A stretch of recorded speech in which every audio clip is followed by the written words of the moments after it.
前回の投稿で 53mm にしておけばと後悔しているとありましたが、WPL 純正のサイズを載せていなかったため少し補足します。左が WPL 純正のダンパーで、ピッチは 59mm です。真ん中が前回購入のオイルダンパー、やはり 59mm。右側は社外品のメタルダンパー、53mm です。実際の動きはこんな感じです。赤いオイルダンパーにはオイルが充填されていません。純正品と社外品のメタルダンパーは動作が滑らかですが、赤いオイルダンパーはカクつきが見られ、滑らかな動作ではありません。社外品のダンパーを装備するのに、こういったパーツがあるのはご存知かと思います。私の場合もこれを使っていました。そのため、59mm の製品ではなく、53mm が良いと思ったわけです。現在は、このパーツを使用して赤のオイルダンパーを取り付けています。もちろん、皆さんお好みの設定があると思いますので、他を否定するものではありません。私の主観のお話です。前回購入したオイルダンパーは、現在こうなっています。オイルの量は、4本すべてのメインタンクに半分ほど入っており、フロントは、タミヤのシャープ200、リアはシャープ400を使用して硬さを変えています。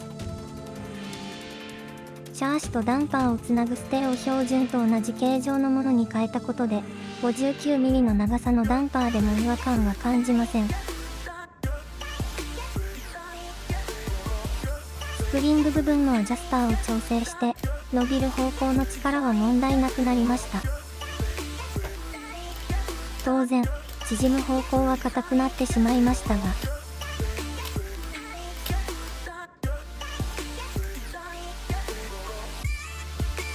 スプリングの強弱に関係なく、やはり引っかかりを感じることがあります。これは構造の問題だと思います。構造上の問題がもう一つ。車体を何度もひっくり返して調整やら分解をしていると、オイルが漏れ出してきます。漏れ出してきている部分はこの3箇所。最初はドレン部分。残りの2つはそれぞれタンクの接続部分です。で、この3箇所すべてにシールテープで防水処置をしました。実際は油ですが。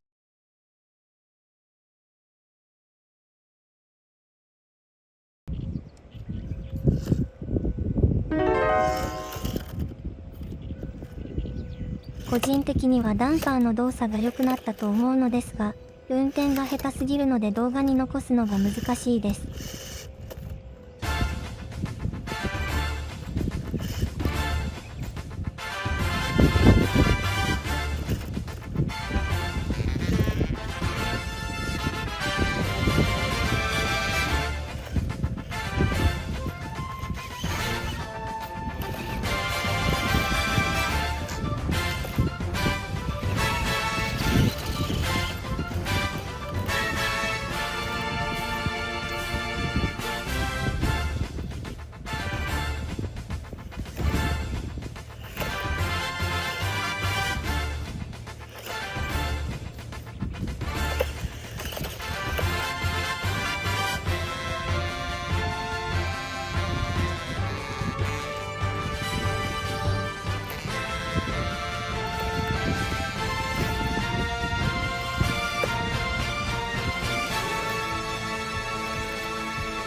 私の運転技術では、良い動きを動画に収めるのに2万年ほど必要です。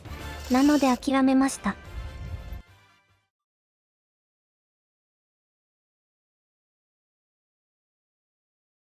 今回新しく購入したオイルダンパーは、INJORA 製の 53mm です。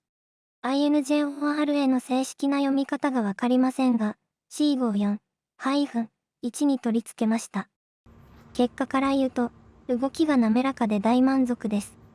沈み込みのストロークは本体の全長が短いのでそれなりですが、デフォルトでオイルが充填されていて余計な手間がありません。もちろん、ボディの重量に対応できるようにアジャスターで調整できます。取り付けの際にスペーサーが付属していませんが、M3 のナットを 2×4、計8個で調整できました。